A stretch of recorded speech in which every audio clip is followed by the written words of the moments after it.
Assalamualaikum warahmatullahi wabarakatuh. Waalaikumsalam warahmatullahi wabarakatuh. Kami dari kelompok 7 dengan saya Penny Puji Astuti sebagai moderator sekaligus pemateri kedua. Kemudian rekan saya yaitu Saudara Taufik Hidayat sebagai pemateri pertama. Di sini pada presentasi siang ini kami akan membahas mengenai dua materi, yang dimana yang pertama ada biome terestrial yang akan disampaikan oleh Taufik, dan saya akan menyampaikan materi mengenai penyebaran hewan zoogeografi. Baik, langsung saja kita langsung ke materi biome terestrial. Baik teman-teman, saya akan menjelaskan mengenai biome terestrial. Biome terestrial berikutnya, sebelumnya kita harus mengetahui artinya dulu. Jadi biome ini adalah mengelompokkan flora dan fauna pada suatu wilayah tertentu yang didasarkan pada wilayah dengan karakteristik yang bervariasi yang membedakan dengan wilayah lain. Kemudian terestrial itu sendiri yang berarti dengan tanah, bumi, atau daratan. Kemudian ada beberapa tipe biome terestrial. Yang poin pertama itu ada tipe biome tropik dan subtropik.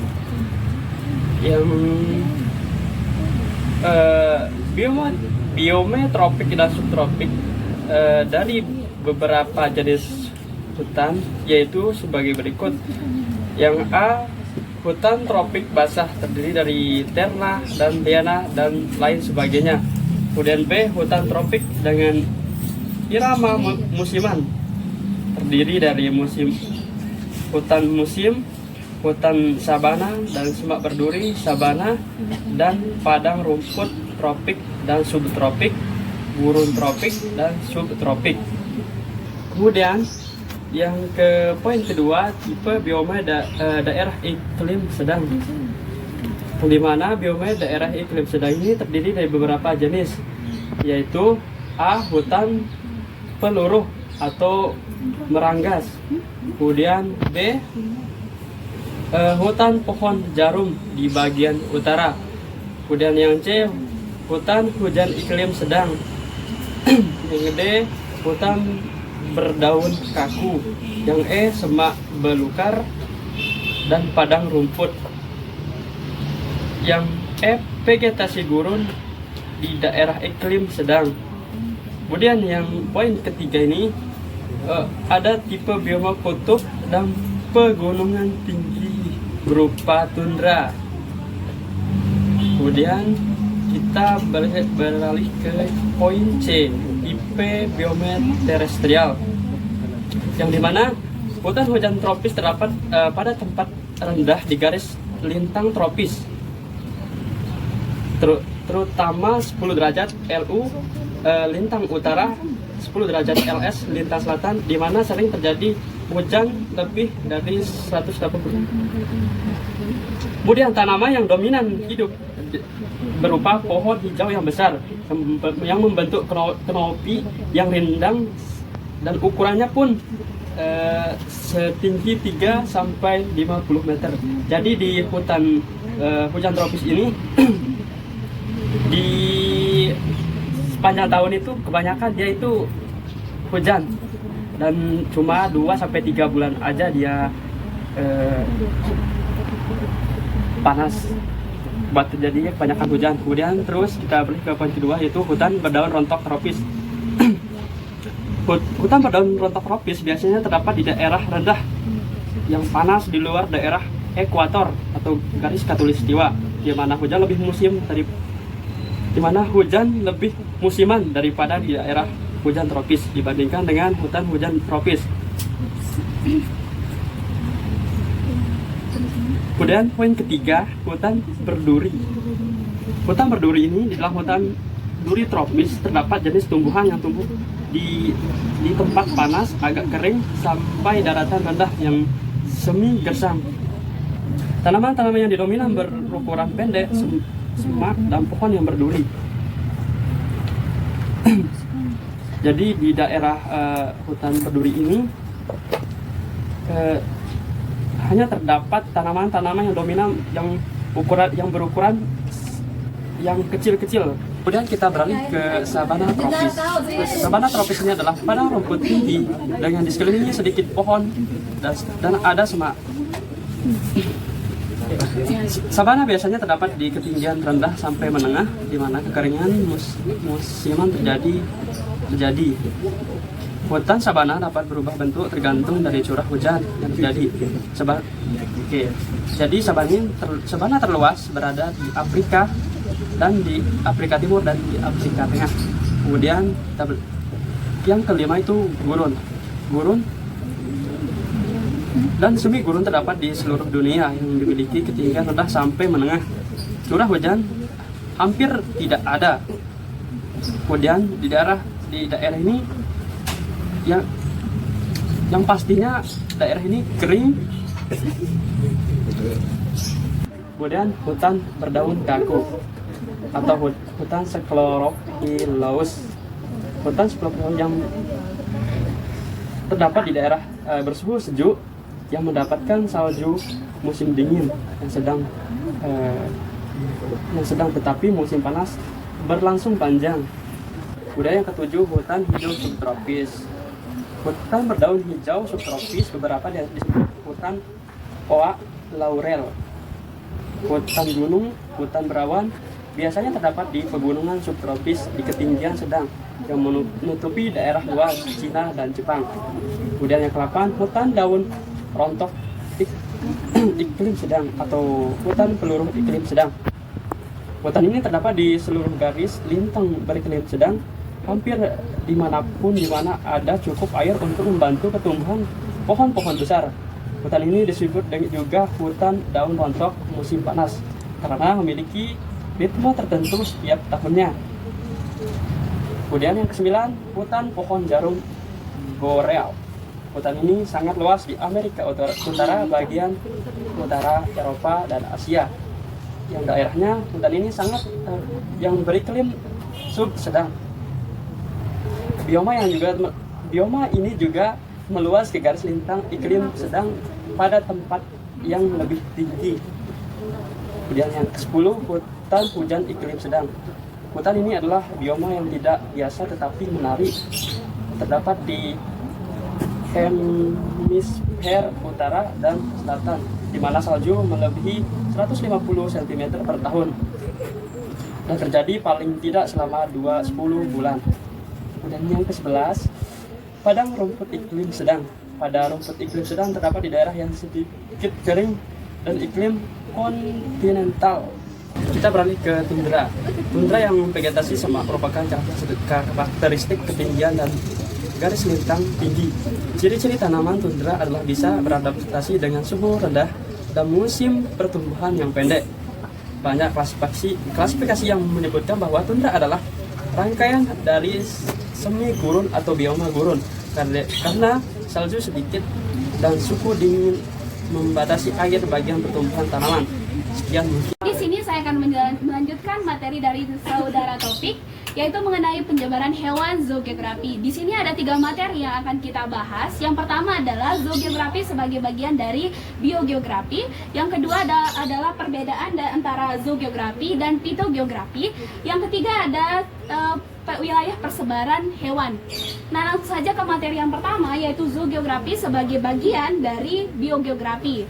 Sebelum kita masuk dari geografi ini, tentunya kita harus tahu dulu apa sih itu biogeografi. Mungkin teman-teman karena materinya sudah lama dikirim, ada yang tahu nih apa itu biogeografi?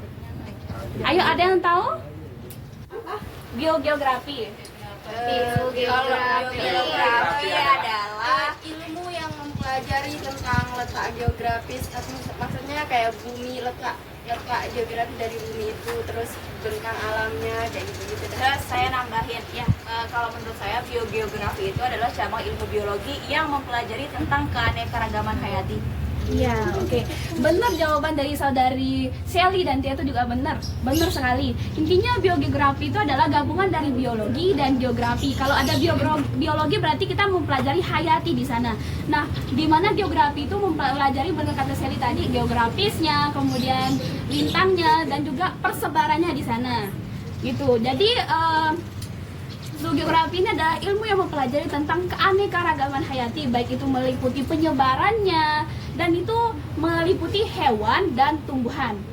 Jadi di sini kita bisa lihat zoogeografi sebagai bagian dari biogeografi. Itu maksudnya adalah bahwa zoogeografi itu adalah cabang dari biogeografi, yang dimana zoogeografi ini adalah merupakan cabang dari ilmu biogeografi yang mempelajari hal ihwal. Berarti ini mempelajari hal-hal mengenai penyebaran spesies hewan. Ingat, kalau zoogeografi itu hanya mempelajari tentang spesies hewan, baik itu terkait dengan penyebarannya, kemudian karakteristiknya dan sebagainya di dalam zoogeografi di sini.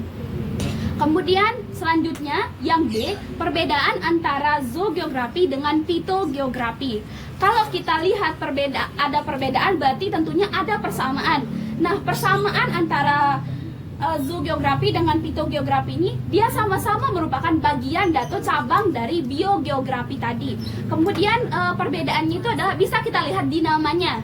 Kalau kata zoo berarti itu berarti kan hewan. Kalau pito itu berarti tumbuhan atau tanaman. Berarti jika dilihat perbedaan dari namanya, kalau zoogeografi itu adalah ilmu yang mempelajari mengenai hewan dan penyebaran hewan di seluruh dunia ini. Kemudian fitogeografi ini adalah yang mempelajari mengenai tumbuhan. Ingat ya, kalau pito ada kata pito berarti tumbuhan, kalau zoo berarti dia hewan. Selanjutnya ada materi yang C, yaitu wilayah persebaran hewan. Wilayah persebaran hewan sendiri dibagi dua, ada persebaran zoogeografi dunia, terus yang kedua itu ada zoogeografi Indonesia dan garis Wallace. Ya, di mana zoogeografi dunia ini dibagi menjadi 6 kawasan.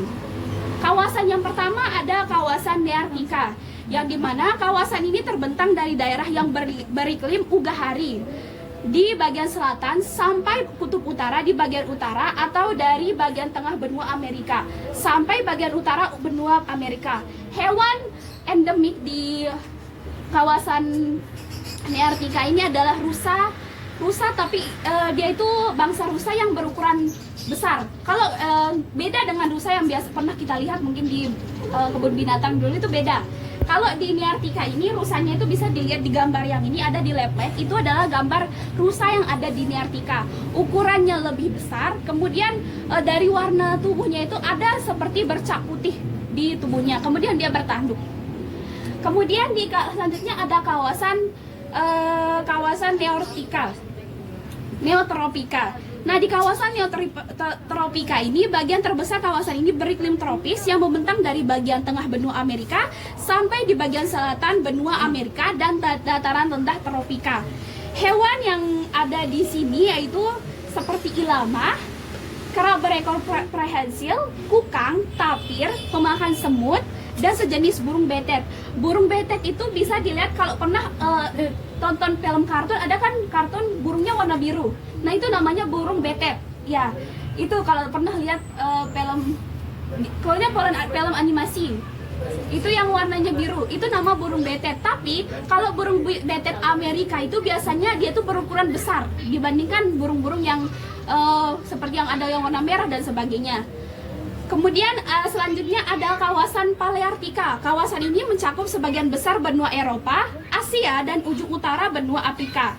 Nah, di sini ada yang hewannya itu bisa dibilang pencampuran dari beberapa kawasan. Salah satunya juga dari kawasan oriental, yang dimana di sini dapat ditemukan famili Spelacidae dan Selepinidae. Nah, hewan-hewan ini bisa mirip tikus, tapi kalau kita lihat di gambar itu dia lebih mirip ke hewan. Pokoknya ada kan hewan yang yang pernah kita lihat di kebun binatang, itu dia mirip punya itu yang kayak tikus itu apa sih namanya, yang ada di yang berang-berang. Iya, mirip berang-berang. Cuman ukurannya itu lebih kecil, terus dia punya gigi yang agak besar di dalamnya. Enggak, bukan. Dia mirip tikus. Emang tikus, cuman dia itu mirip berang-berang. Topografi tubuhnya itu, morfologi tubuhnya itu mirip berang-berang, tapi nggak dia berekor panjang yang itu. Terus di itu ada gigi dua di sini, dua banget besar giginya. Bukan gigi taring, pokoknya gigi kelinci sih, tapi dia besar di dua di depannya. Yang keempat itu ada kawasan Ethiopia atau Afrika. Nah, kawasan ini mencakup sebagian besar benua Afrika, Madagaskar, dan ujung barat daya Arabia. Nah, hewan yang di sini tuh banyak kita bisa temukan. Ada zebra, gajah, terus hewan berteraca. Hewan berteraca itu adalah hewan yang memiliki kuku. Yang memiliki kuku, di mana hewan berteraca itu ada dua jenisnya. Ada kukunya genap, ada juga kukunya ganjil. Kemudian selanjutnya ada kawasan oriental. Yaitu kawasan ini mencakup banyak daerah beriklim tropis, termasuk Indonesia juga dia termasuk dalam kawasan oriental. Yang dimana beriklim tropis Asia termasuk India, Indochina, bagian selatan Cina, Malaya, Sumatera, Jawa, Kalimantan, dan pulau-pulau Filipina. Di sini bisa ditemukan di kawasan ini ada badak bercula 1, binturong, kemudian monyet kedih. Nah, monyet kedih ini adalah monyet yang warnanya hitam, terus mukanya itu seperti sedih. Itu nama monyet kedih. Kenapa dinamakan monyet kedih? Karena mukanya itu seperti kayak orang sedih. Itu nama monyet kedih di sini. Yang bisa kita temukan di kawasan oriental. Kemudian ada kawasan selanjutnya ada kawasan Australia dan pulau di sekitarnya. Kawasan ini mencakup benua Australia keseluruhan dan pulau-pulau kecil di sekitarnya. Atau New Guinea, Papua. Dan dimana di sini tuh biasanya kita bisa menemukan hewan yang berkantung. Contohnya kayak kanguru. Itu bisa ditemukan di kawasan Australia. Yang kedua ada zoogeografi Indonesia dan garis Wallace. Saya mau tanya sama teman-teman, kalian sering nggak dengar nama Charles Darwin? Yes, Sering banget. Kalau kita dengar Charles Darwin, kita kepikiran apa? Sama lagi yang dipikirkan. Seleksi alam. Ya. Evolusi benar. Nah, jadi kita kebanyakan mengenal itu Charles Darwin. Padahal nih ada loh seorang ilmuwan yang sangat terpesona dengan Indonesia, yang dimana dia bernama Wallace. Ya, Wallace yang itu. Kita jarang kita mendengar namanya, tapi mungkin pernah kita dengar, tapi kebanyakan sering kita dengar itu Darwin kan dibanding dia. Memang kalau dilihat dari keterkenalannya itu lebih terkenal si Darwin ini. Padahal di faktanya dari beberapa artikel dan juga beberapa sumber baik itu jurnal mengatakan kalau antara si Charles Darwin dan Wallace ini memiliki pemikiran yang hampir sama mengenai teorinya. Kalau kita lihat ada bukunya si Darwin yaitu The Origin itu juga di sana tertuang juga loh pikiran dari si Wallace ini. Dia pernah mengirimkan surat dari Ternate, pas dia tinggal di Ternate dia pernah ngirimin surat ke Darwin di sana, dan itu digunakan dalam suratnya itu digunakan pemikirannya itu digunakan di dalam tertuang dalam bukunya si Darwin juga, bukunya yang terkenal. Si Wallace ini sangat terpesona dengan Indonesia, dengan keanekaragaman hayati dan terutama burung-burungnya, sehingga dia itu meneliti di Indonesia dan berdasarkan agihan fauna terutama jenis-jenis burung kepulauan Indonesia yang dapat dibagi menjadi dua bagian oleh si Wallace ini, yaitu pertama antara Pulau Lombok dan Pulau Bali, yang kedua itu antara Pulau Kalimantan dan Pulau Sulawesi. Kemudian berdasarkan hasil pengamatan ini, Wallace menarik garis imajiner mulai dari sebelah timur Filipina melalui Selat Makassar dan antara Pulau Bali dan Pulau Lombok, yang kemudian dikenal sebagai garis Wallace. Kemudian di sini sampai saat ini tuh nama Wallace dapat dipertahankan, tetapi lebih mudah untuk memisahkan zona oriental dan zona Australia. Kan ingat kalau Indonesia itu dia termasuk pada zona oriental sebagai nama zona zoografi tersendiri. Sejalan dengan zoografi yang dirintis oleh Wallace, Vickers Carter tahun 1978 membagi Indonesia atas 3 zona zoogeografis berdasarkan hewan mamalia penghuni di ketiga zona, yaitu ada zona 1 yaitu zona Indomalaya, zona 2 zona peralihan, zona 3 dan zona Australia. Mungkin hanya ini yang saya sampaikan. Di sini sudah selesai pemaparan materi kami berdua. Di sini kami membuka satu sesi pertanyaan dengan 3 pertanyaan. Mungkin ada teman-teman yang masih kurang paham atau pengen dijelasin lagi, silakan bisa bertanya. Saya. Ayo silakan saudari Dian, Sekar Bestari, ya, Sari, ya, ayo. Harus dulu. Langsung Dian Sekar Lestari, kemudian Halimah Tusadia dan juga saudara Lawaul Hamdi, silakan. Yo.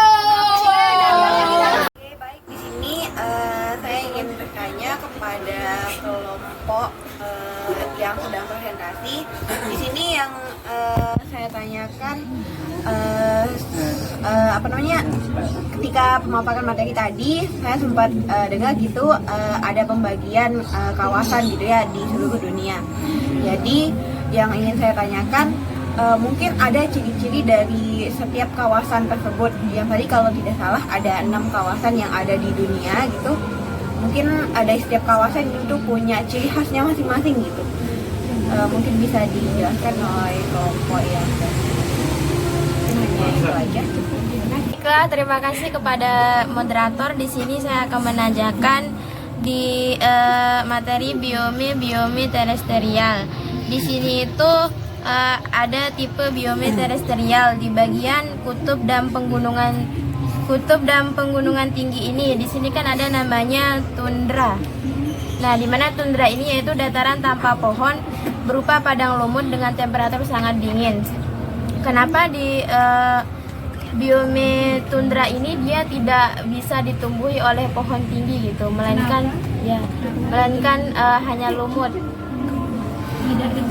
Ya, serta berikan contoh di sini kan ada hutan berdaun kaku itu. Contoh tumbuhan. Oke, baik, terima kasih Penny telah memberikan saya kesempatan untuk bertanya. Pertanyaan saya sedikit mirip dengan pertanyaan saudari Dian tadi, tapi agak beda juga. Ada 2 sebenarnya di sini, tapi satu sama lainnya itu saling menyambung untuk soalnya. Untuk pertanyaannya pertama itu, saya penasaran gitu apa alasan si Wallace itu membagi wilayah yang disebutkan tadi itu. Membagi wilayah. Nah, kedua, atas dasar kriteria apa hewan ini ditetapkan di wilayah ini gitu. Kriteria hewan ini ditetapkan di wilayah ini tuh apa kriterianya? Kriteria hewan Ya. itu Benar. Baik, di sini saya akan menjawab pertanyaan dari Dian Sekar Lestari, Halimatus Sadia, dan juga Liwahud Hamdi. Ya. Oke, untuk pertanyaan pertama, saya sendiri akan menjawabnya, yaitu pertanyaan dari saudari Dian Sekar Lestari mengenai ciri-ciri setiap kawasan, hewan setiap kawasan itu. Bagaimana ciri khas hewan-hewan di setiap kawasan yang 6 tadi. Yang baik di sini untuk ciri-cirinya. Yang pertama untuk ciri-ciri kawasan hewan neartik, biasanya nih kalau pada hewan neartik itu banyak ditemukan hewan umumnya bertanduk dan juga ukurannya itu besar kayak rusa tadi, itu untuk neartik. Nah, kemudian ciri-ciri hewan neotropika itu di sini tidak ditemukan adanya ciri-ciri khusus, tapi kebanyakan di neotropika ini ditemukan hewan vertebrata.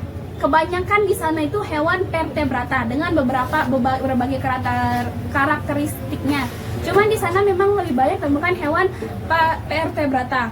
Kemudian pada kawasan paleartik itu sebagian besar memiliki ukuran tubuh yang besar dan memiliki beberapa kesamaan dengan beberapa kawasan, baik itu neartik, kemudian oriental juga di sana memiliki kesamaan. Karena kan di paleartik itu contohnya ada zebra, kemudian ada gajah juga di sana. Kemudian selanjutnya pada kawasan Ethiopia, yaitu keanekaragamannya itu vertebrata yang tinggi, memiliki banyak mamalia yang bertubuh besar. Kemudian di sana itu tidak ada amfibi berekor dan katak pohon. Kalau pada di Ethiopia tadi. Kemudian selanjutnya di kawasan oriental itu hewan-hewan yang menetap di wilayah daerah tropis, sebagian besar merupakan spesies mamalia besar kayak badak bercula satu itu taruh di sana di oriental tadi. Terus merupakan hewan endemik terdapat di wilayah tertentu saja. Kayak di Indonesia kan ada berbagai jenis burung di sana dan itu merupakan hewan endemik yang tidak bisa kita temukan di kawasan yang lain. Itu di oriental tadi. Kemudian hewan ciri-ciri kawasan yang di Australia itu yaitu biasanya memiliki hewan yang berkantung, kemudian binatang yang menyusui berukuran kecil. Kemudian tidak banyak ikan air tawar di daerahnya, seperti yang ada di Maluku, di Papua itu tidak banyak daerah ikan air tawar di sana. Kemudian di Australia itu tidak ada primata. Begitu, itu aja di ciri-ciri kawasan per kawasan. Mungkin ada teman-teman yang mau nambah dari pertanyaannya Dian, silahkan. Ada kewe. Nah, ada lanjut. Oke, bagaimana dia? Terima kasih untuk Selanjutnya pertanyaan dari saudari Halimah, yaitu kan kenapa di hutan tundra tidak ditumbuhi tanaman yang berpohon tinggi? Dan juga pertanyaan yang kedua itu contoh tanaman dari hutan berdaun kaku yang akan dijawab oleh Taufik Hidayat. Jadi untuk banyak klasifikasi yang menyebutkan bahwa tundra adalah rangkaian dari semi gurun atau bioma gurun karena salju sedikit dengan suhu yang dingin membatasi air bagi pertumbuhan tanaman. Salah satu wilayah tundra adalah di puncak pegunungan Jaya Wijaya, Papua. Pada pohon sangat sulit mengalami pertumbuhan karena tanahnya yang memiliki nutrisi yang tidak cukup. Saya tambahkan sedikit di pertanyaan Halimah tadi, kenapa di hutan tundra itu tidak banyak ditumbuhi pohon tinggi? Di sana kan sudah dibilang pada awal materi bahwa di sana itu sedikit bersalju dan juga kawasan yang sangat dingin. Jadi di sana itu karena kawasan yang terlalu dingin mengakibatkan air di sana itu agak minim. Jadinya pohon-pohon yang berpohon tinggi itu tidak bisa tumbuh di sana. Karena kan kalau kita bedakan antara lumut dengan pohon yang udah sempurna gitu kan sangat berbeda nutrisi yang dibutuhkan. Makanya di sana di tundra itu tidak bisa ditumbuhi pohon tinggi karena keterbatasan nutrisi dan juga kekurangan air di sana. Karena kan suhunya sangat dingin dan bisa bersalju. Tapi ada pohon. Ada, cuman nggak dia banyak, beberapa aja. Kayak biasa yang kita temukan di daerah bersalju itu. Mana Halimah untuk pertanyaan yang pertama? Ada mungkin yang mau nambahin terkait tundra? Berarti ada yang nantinya tidak tinggi. Iya, bukan tidak tinggi tapi nggak banyak gitu. Cuma berapa? Oh iya. Pertanyaan yang kedua itu ada contoh tanaman dari hutan berdaun kaku. Nah, untuk tanaman berdaun kaku itu adalah komunitas Sclerophyllus pilus. Itu adalah yang ada di contoh tanaman dari berdaun kaku. Saya akan mengirimkan gambarnya. Intinya tanaman Sclerophyllus itu dia itu nggak terlalu besar. Terus biasanya ada yang warnanya kuning, kemudian kaku daunnya, terus kayak rindang gitu, kayak semak, itu kayak bulat gitu. Cuman dia kaku banget daunnya kayak gini gitu dia. Gimana mungkin ada teman-teman yang menambahkan pertanyaan? Gimana Halimah, diterima atau tidak? Diterima karena itu hanyalah contoh. Oke.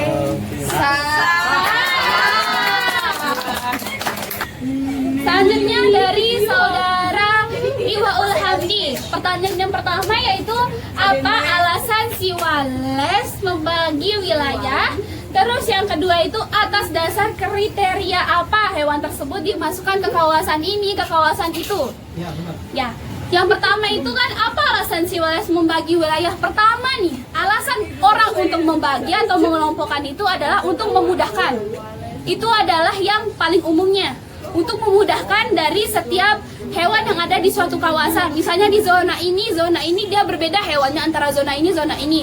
Karena kan kalau kita tahu Wallace ini berhubungan sama zoografis Indonesia.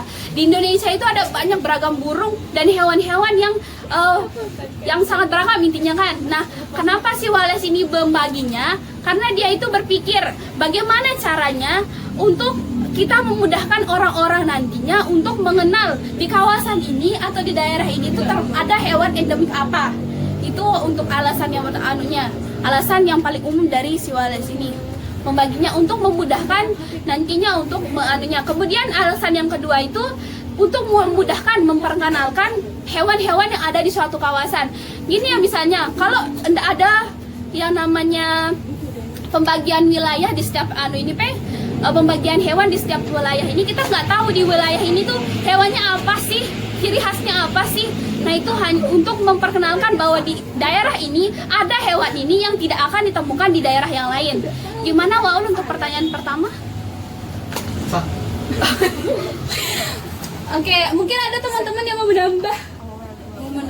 Udah, terus pertanyaan yang kedua itu atas dasar kriteria apa hewan tersebut dimasukkan di suatu kawasan? alasan suatu hewan dimasukkan ke suatu kawasan tertentu atau zona tertentu itu adalah karena kriterianya itu ya, pertama hewan itu adalah endemik di sana, artinya hewan itu tidak akan pernah bisa ditemukan di kawasan ini, di kawasan ini, di kawasan ini. Makanya itulah kriteria dari pembagian tadi, bahwa di suatu kawasan itu hanya memiliki hewan ini yang tidak akan ada di kawasan lain. Itu kriterianya. Kriterianya itu adalah hewan yang ini tidak akan bisa ditemukan di wilayah lain. Itu kriterianya. Mana Wawan? Oke, diterima. Kalau ya bukan, tapi tergantung sih mau Ayo dah. jawab. Ada kaitannya juga. Kalau ini kan yang dari segi ininya, dari segi hewannya. Kalau dari segi wilayahnya itu, Oh, wilayahnya itu ya. sebenarnya kan gini, pada saat Wallace itu sudah dia emang Indonesia itu sudah terbagi, udah ada nama-nama wilayahnya gitu, Pe. Jadi itu jadinya bahwa di kawasan ini sampai ini ada hewan ini yang mirip-mirip misalnya, makanya disatukan di satu kawasan, misalnya di antara Pulau Bali dan Lombok tadi kan ada di anunya. Itu kalau untuk anunya itu sih pokoknya. Sudah. Iya. Kalau pembagian wilayah, Wales cuma nurut aja. Iya. Dilihat dari bagaimana di hewan itu ada di setiap wilayah itu, Pi, apakah dia memiliki kemiripan antara ini, makanya dia antara ini loh kawasannya gitu. Itu untuk anunya si Wales. Gimana? Sah. Oke.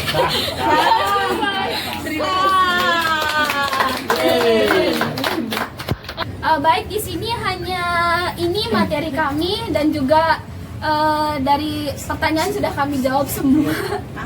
Mungkin hanya ini dari kami, lebih kurangnya mohon dimaafkan karena kami juga manusia, jadi pasti ada salahnya gitu ya. Mungkin dari bahasa kami tadi kurang seret di kalian gitu. Kami mohon maaf sebesar-besarnya. Oke, mungkin hanya ini dari kami. Sekian. Wassalamualaikum warahmatullahi wabarakatuh.